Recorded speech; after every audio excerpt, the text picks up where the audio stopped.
So in this video, I'm going to show you how I made a heavy-duty ice scraper.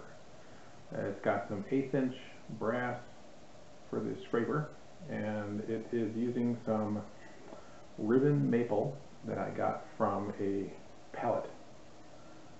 So if you want to stick around, I'll show you how I made it.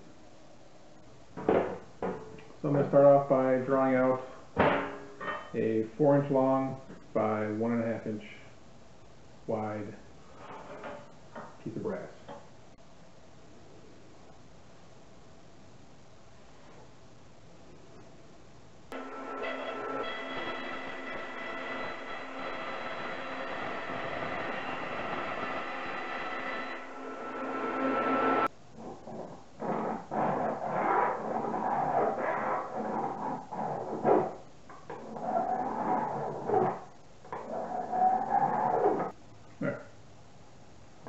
Now I'm just going to round over the edges so when I toss this in the car, I don't cut anything.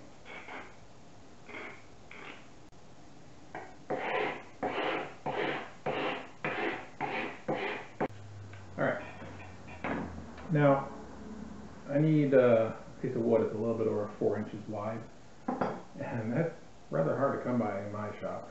So I have one piece of wide pallet wood left, and I'm going to use this.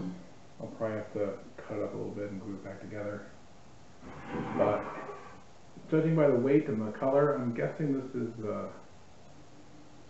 maybe a maple. Not totally sure though. So I'm just going to cut it up into some pieces and try and get it to work. Now, as I found out the hard way once, you can't just look at the nails on top when you're cutting pallet wood to size. You have to check the edges.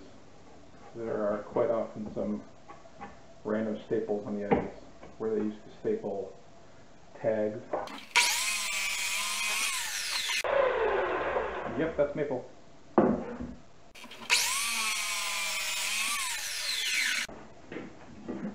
Now, when I first planed pallet wood, I never use my good hand planes. I just use this junky Sears plane I have.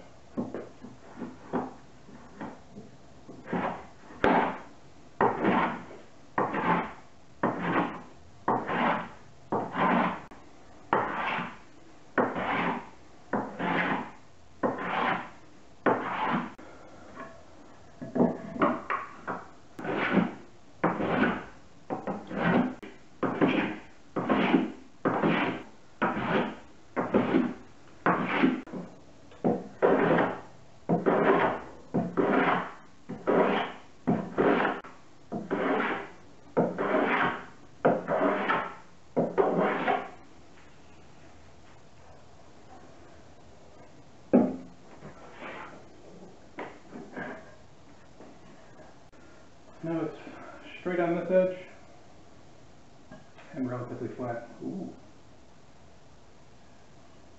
Wow. I've got some figure on this maple.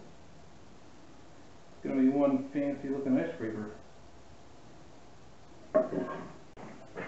Okay, I got since I know all the jumps off the board, I'm going to use my good plane now. It's good to get a decent finish on here.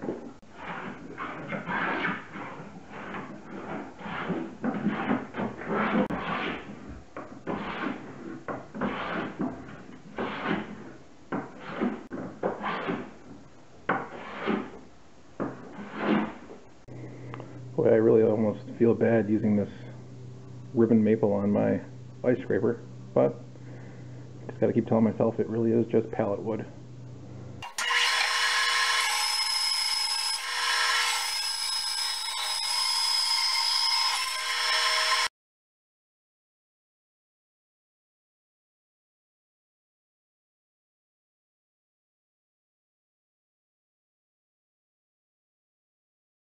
Guess I probably should have done this before I cut the sides off.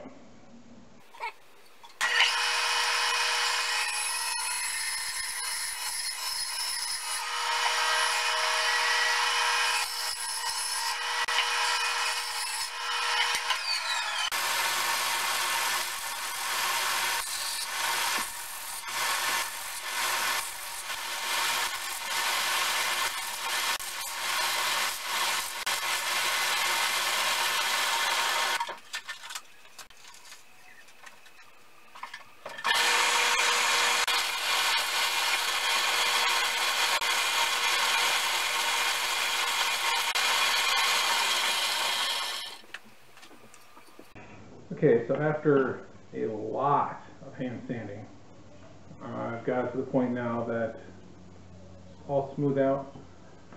I lengthened the depth of the groove a bit. I didn't really get it straight. I don't know if you can tell from there, but it's kind of goes off at an angle. But so I dug out an old 1/8 inch brass rod that I had from another project, and I'm going to use this to pin this in. I'm going to mark an 1 inch in from each side for the pins. I'm going to put the pins as far back as I can.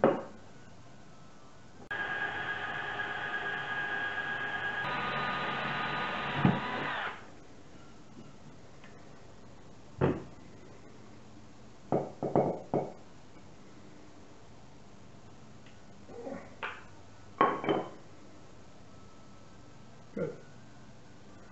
Could have gone back a little bit farther, but I guess that works.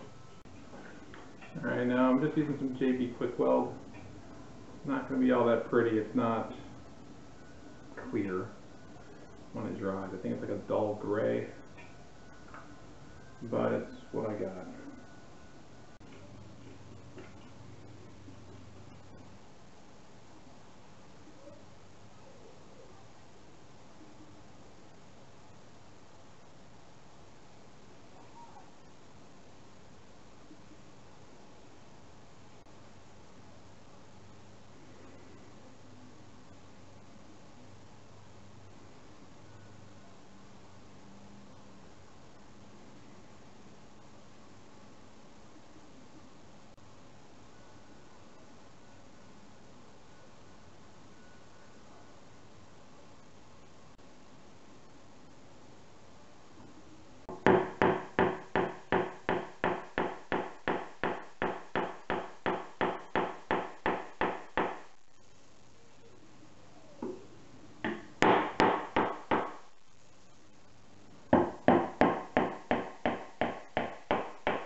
Just going to put on a clear lacquer.